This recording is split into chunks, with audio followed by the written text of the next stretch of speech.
welcome to RIUtv News. I'm here in Edinburgh. The reason is it is the base of Professor Ian Maudlin, who is of course the Director of Research into Use. We thought it would be a good time of year to ask him to look back on the achievements of research into use, but also at the start of a new year to look very much into the future. So Duncan, from our communications team, has been talking to the Professor. You know, you talked about this strict deadline of the... And the first item on their packed interview agenda looked back to the point where Professor Maudlin first took over research into use. Shortly afterwards, some projects received the continued support of RIU, but others were drawn to a close. We took over the running of this project 18 months ago. So we weren't necessarily involved in the contractual basis of these investments at the front end. Had we been, it might have been different.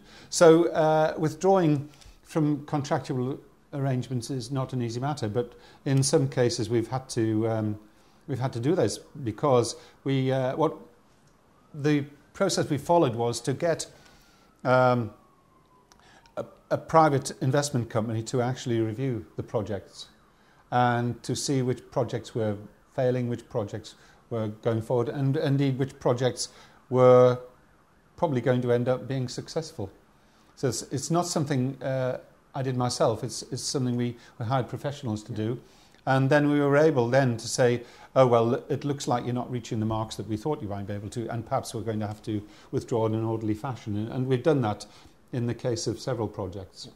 But I think that's also should be part of our business, not just to fund things, but to stop funding things must be part of the order. You've talked about flexibility, and that seems to be one of the lessons that's starting to emerge from the programme in terms of the importance of flexibility. What are the other important lessons that you think are starting to emerge that RIU is sort of picking up on? Okay. Investment in research. If you're thinking about governments or NGOs or indeed international agencies' investment in research, I think before you invest in it, you need to be thinking about what's it going to be used for.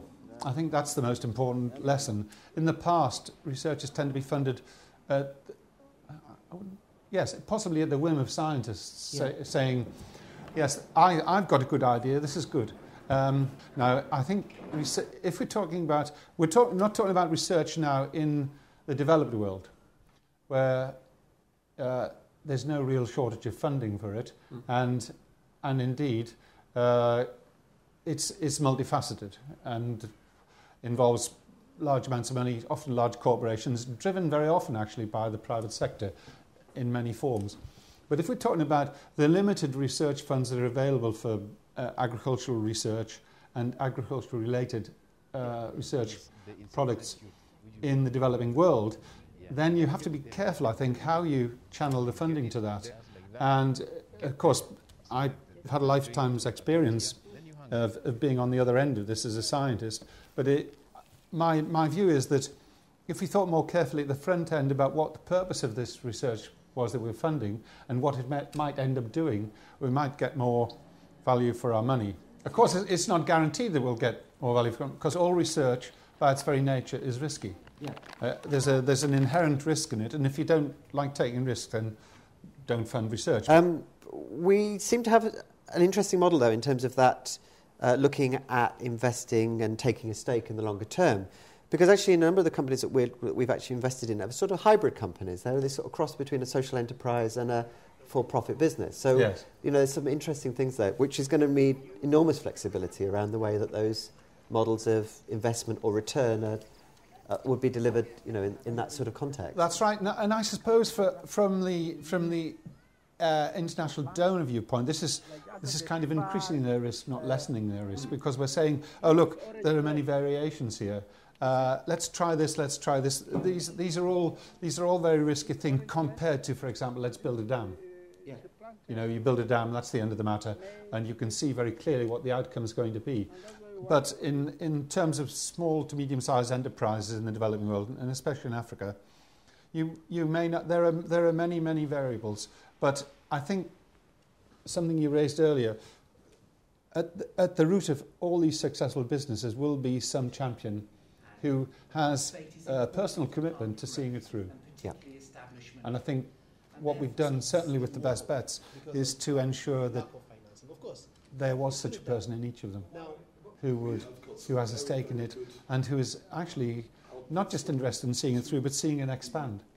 The RIU project's due to finish in June 2011, and I wondered if you have a sense that it's got more to offer in terms of going on beyond that date. What would your vision for it going forward in terms of RIU itself, or in terms of the way the work might play out and influence other programmes? Well, of course, what happens post-2011 is really out of my hands, and that's decisions for other people. However, I would have hoped that people who are in the position of making these decisions would recognise that we have made some fundamental advances here which need to be built on.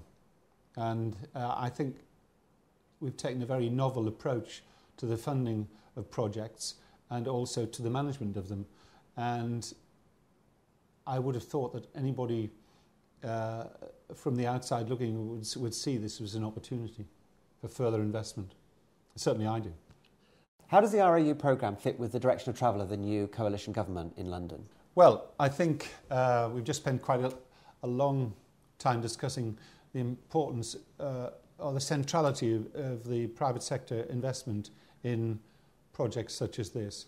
And I think this can only ring truly with the new government, who themselves are committed to private sector investment across the board.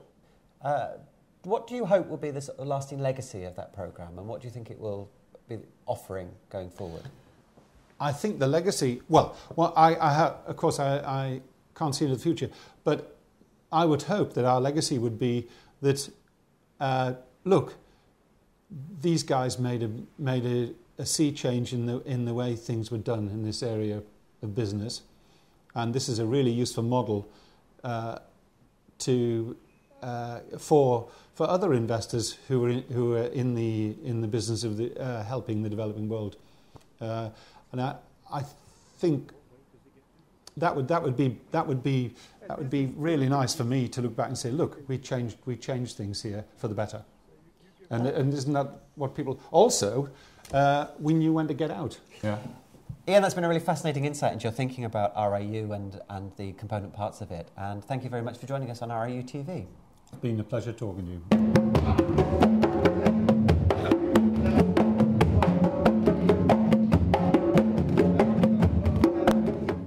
So plenty to look forward to for us all in Research into Use in the coming year. That's all for this edition of RIUtv News. Join me next month. Bye for now.